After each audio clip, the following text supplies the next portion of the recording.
Do you want your major scales to sound more like this?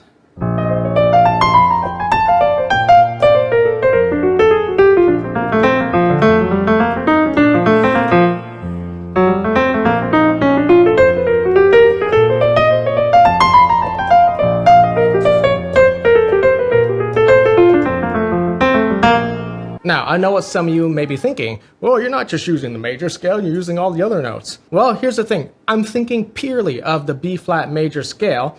I'm just using those chromatic passing tones to make it more interesting, but I'm not thinking of any other scale. So a lot of the times people think that learning more scales is the answer to better soloing. Oh, if I learn more scales, magically things are just going to connect and I'm just going to be playing jazz. And that couldn't be further from the truth. What you need to do is just learn how to make a major scale sound good and jazzy by incorporating those chromatic tones. So what you can learn are these bebop enclosures, okay? And I'm going to go through this quick. So let's say you have the root note, B flat. You can enclose that using the chromatic step below and the diatonic step above and play it like this. That's it. That's a 2-note enclosure. Then you have a 3-note enclosure. Just add the remaining note that's in between the lowest and the highest of this 2-note enclosure, okay? So now we have this. Or you could do this. Or this. A couple different ways. And then we have a 4-note enclosure. So now you're just gonna add another chromatic tone below all of this. And you will play it like this. Or like this. And there you go.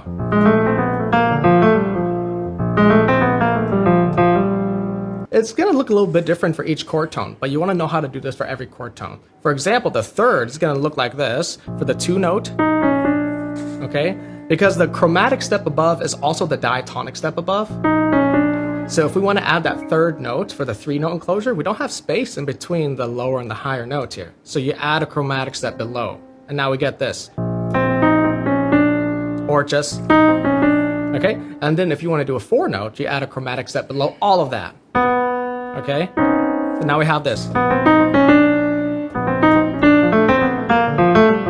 That could be quite a bit of work to do. To learn how to apply this to all the different scale tones over different scales as well, not just the major scale, but not only that, but learn how to actually play it in a way that's idiomatic to the jazz language. If that sounds like a fun challenge to you and not overwhelming and out of reach, then comment the word launch and let's discuss whether coaching is the right step for you.